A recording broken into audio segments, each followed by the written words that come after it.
ನಮಸ್ಕಾರ ಫ್ರೆಂಡ್ಸ್, ಮತ್ತೆ ನಿಮಗೆ ನನ್ನ ಚಾನೆಲ್ಗೆ ಸ್ವಾಗತ. ಇವತ್ತು ನಾನು ಸಿಂಹರಾಶಿಯವರ love life February 23 to 28 weekly ರೀಡಿಂಗ್ನ ಮಾಡ್ತಾ ಇದ್ದೀನಿ. ಫ್ರೆಂಡ್ಸ್, ಇದು ನಿಮಗೆ ಅನ್ವಯಿಸಿದ್ರೆ ಮಾತ್ರ ತಗೊಳ್ಳಿ, ಇಲ್ಲಾಂದರೆ ಬಿಟ್ಬಿಡಿ. ಸಿಂಹರಾಶಿಯವರು ಈಗಾಗಲೇ ರಿಲೇಷನ್ಶಿಪ್ಪಲ್ಲಿ ಇದ್ದರೆ ಅವರು ಕಟಕ, ಧನುರಾಶಿ, ಮೇಷ, ವೃಷಿಕ ರಾಶಿಯವ್ರ ಜೊತೆ ಕನೆಕ್ಟ್ ಆಗಿರ್ಬೋದು.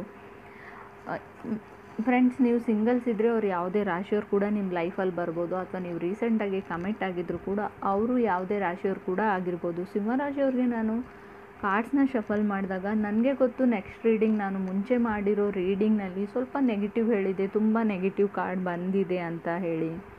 ಸೊ ಈ ರೀಡಿಂಗ್ನಲ್ಲಿ ನನಗೆ first card king of cups ಬಂದಿದೆ. ಕಾರ್ಡ್ಸ್ನ ಶಫಲ್ ಮಾಡಿದಾಗ ನನಗೆ ಗೊತ್ತು ತುಂಬ ಎಮೋಷ್ನಲ್ ಇದ್ರಿ, ಸ್ವಲ್ಪ ಟೈಮ್ ಸರಿ ಇಲ್ಲ ಅಂತ ನಿಮಗೆ ಅನ್ನಿಸ್ತಾ ಇದೆ.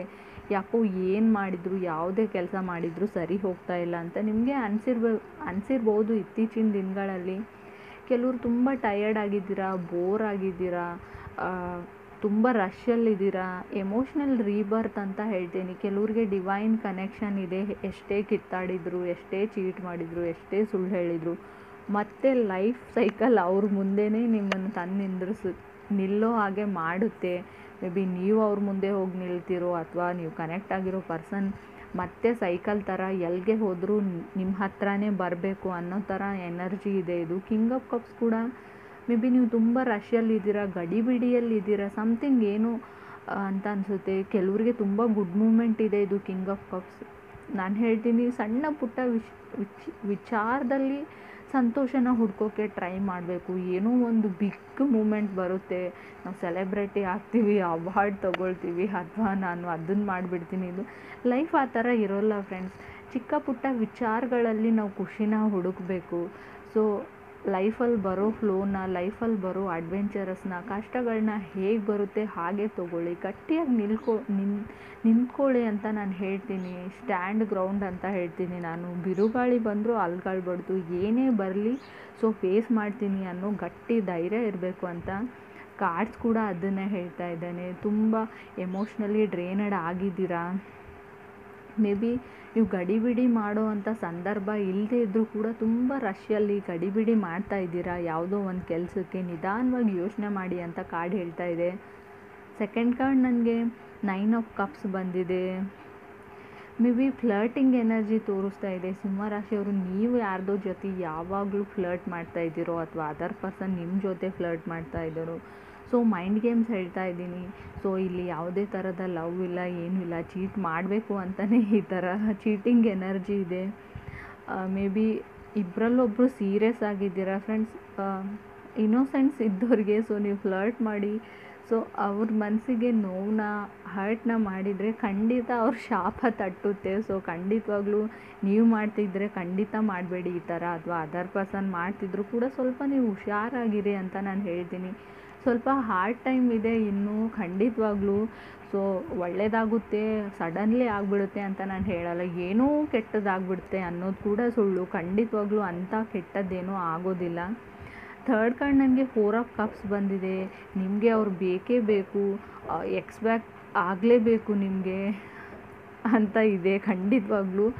ಆದರೆ ಅವರು ಬರೋಕ್ಕೆ ರೆಡಿ ಇಲ್ಲ ನಿಮ್ಮ ಕಡೆ, ನಿಮ್ಮ ಕಾಲ್ನೇ ಪಿಕ್ ಮಾಡ್ತಾ ಇಲ್ಲ, ಕಾಂಟ್ಯಾಕ್ಟ್ಗೂ ಸಿಗ್ತಾ ಇಲ್ಲ. ಮೇ ಬಿ ವೃಷಿಕ ರಾಶಿ ಅಥವಾ ಕಟಕ ರಾಶಿಯವ್ರದ್ದು ಆಗಿರ್ಬೋದು. ತುಂಬ ಪೊಸಿಷನ್ನಲ್ಲಿರುವಂಥ ವ್ಯಕ್ತಿ, ಇವಾಗ ಅವ್ರಿಗೆ ಜಾಬ್ ಸಿಕ್ಕಿರ್ಬೋದು, ನಿಮಗೆ ಜಾಬ್ ಆಗಿರ್ಬೋದು, ಸ್ಟೇಬಲ್ ಆಗಿದ್ದಾರೆ. ನೀವು ಕನೆಕ್ಟ್ ಆಗಿರೋ ವ್ಯಕ್ತಿ ಇನ್ನೂ ಓದ್ತಾ ಇರ್ಬೋದು ಕೆಲವ್ರಿಗೆ ನಾನು ಹೇಳೋರು. ಮೇ ಬಿ ಅವ್ರು ನಿಮ್ಮ ಲೈಫಲ್ಲಿ ಬರಬೇಕಂದ್ರೆ ನೀವು ಭಾಳಷ್ಟು ಸಿಚುವೇಶನ್, ನಿಮ್ಮ ಲೈಫಲ್ಲಿರೋ ಗುಡ್ ಮೂಮೆಂಟ್ಸ್ನ ನೀವು ಕಳ್ಕೊಂಡಿದ್ದೀರಾ, ಈಗಾಗಲೇ ಮುಂದೆ ಕೂಡ ಕಳ್ಕೊತೀರಾ. ಫೋರ್ತ್ ಕಾರ್ಡ್ ನನಗೆ ಹೈರ್ ಪಾಯಿಂಟ್ ಬಂದಿದೆ. ಎಲ್ರಿಗೂ ರಿಲೇಷನ್ಶಿಪ್ಪಲ್ಲಿ ಇರಬೇಕು ಅಂತ ಇಷ್ಟ, ಆದರೆ ಎಲ್ಲರ ಡೆಸ್ಟಿನಿಯಲ್ಲಿ, ಹಣೆ ಬರಹದಲ್ಲಿ ಬರ್ದಿರೋಲ್ಲ ಫ್ರೆಂಡ್ಸ್. ಸಿಂಗಲ್ಸ್ ಇರೋರಿಗೆ ಸಿಂಗಲ್ಸ್ ಇರೋದೇ ಬೆಸ್ಟ್ ಅಂತ ನಾನು ಹೇಳ್ತೀನಿ. ಫಿಫ್ತ್ ಕಾರ್ಡ್ ನನಗೆ ಪೇಜ್ ಆಫ್ ವಾಂಡ್ಸ್ ಬಂದಿದೆ. ಮತ್ತೆ ಫ್ಲರ್ಟಿಂಗ್ ಎನರ್ಜಿ ತೋರಿಸ್ತಾ ಇದೆ. ಬಿಟ್ರೇಯಲ್, ಚೀಟಿಂಗು, ನೀವು ಅವ್ರನ್ನ ಇನ್ಸಲ್ಟ್ ಮಾಡ್ತಿದ್ದೀರೋ, ಅವ್ರು ನಿಮ್ಮನ್ನು ಇನ್ಸಲ್ಟ್ ಮಾಡಿದಾರೋ. ಸೊ ನೀವು ಅದಕ್ಕೆ ಏನೋ ಹೇಳ್ತಾರಲ್ಲ, ಅವ್ರು ಮಾಡಿದ್ದನ್ನು ನಾನು ಅದನ್ನು ಬಿಡೋದಿಲ್ಲ, ಅವ್ರು ನನಗೆ ನೋವು ಮಾಡಿದ್ದಾರೆ, ಅವ್ರಿಗೆ ನಾನು ವಾಪಸ್ ಅದನ್ನು ಕೊಡಬೇಕು ಅಂತ ನೀವು ಅಂದ್ಕೊಂಡಿದ್ದೀರಾ. ಸಿಕ್ಸ್ ಕಾರ್ಡ್ ನನಗೆ ಏಸ್ ಆಫ್ ಸಾರ್ಡ್ಸ್ ಬಂದಿದೆ. ಮೇ ಬಿ ನೀವು ಸಿಂಗ್ ಮಾಡ್ತೀರಾ ಅಂತ ಇತ್ತೀಚೆಗೆ ಯಾವುದೋ ಒಂದು ಹಾಡನ್ನ ಪದೇ ಪದೇ ಹಾಡ್ತಾ ಇರ್ಬೋದು ನೀವು ಅಥವಾ ಅದರ್ ಪರ್ಸನ್ನು. ಸಿಂಗಿಂಗ್ನ ಕೂಡ ಹೇಳ್ತೀನಿ ನಾನು. ಮೇ ಬಿ ಖಂಡಿತವಾಗ್ಲೂ ಕಷ್ಟಗಳು ಇವೆ. ಇನ್ನೂ ಹಂಬಲ್ ಆಗಿರಿ, ಚಾಲೆಂಜಸ್ ಕೂಡ ಇದೆ. ಮೃದುವಾಗಿರಿ, ಇನ್ನೋಸೆಂಟ್ ಆಗಿರಿ. ನಿಮ್ಮ ಇನ್ನೋಸೆಂಟ್ನ ನೀವು ಬಿಡಬೇಡಿ ಅಂತ ಹೇಳ್ತೀನಿ. ನೀವು ಇನ್ನೋಸೆಂಟ್ ಆಗಿದ್ದರೆ ಖಂಡಿತವಾಗ್ಲೂ ನೀವು ಎದುರುಗಡೆ ಇರೋ ಪರ್ಸನ್ಗೆ ಅದೇ ಒಂದು ಲೆಸನ್ನ ಟೀಚ್ ಮಾಡುತ್ತೆ. ಲೈಫಲ್ಲಿ ಏನು ಬರುತ್ತೆ ಅದನ್ನು ತೊಗೊಳ್ಳಿ, ಅದೇ ಥರ ತೊಗೊಳ್ಳಿ. ಅದು ಹಾಗೇ ಬೇಕು, ಹೀಗೆ ಬೇಕು ಅಂತ ಎಕ್ಸ್ಪೆಕ್ಟೇಷನ್ಸ್ನ ಇಟ್ಕೊಳ್ಬೇಡಿ.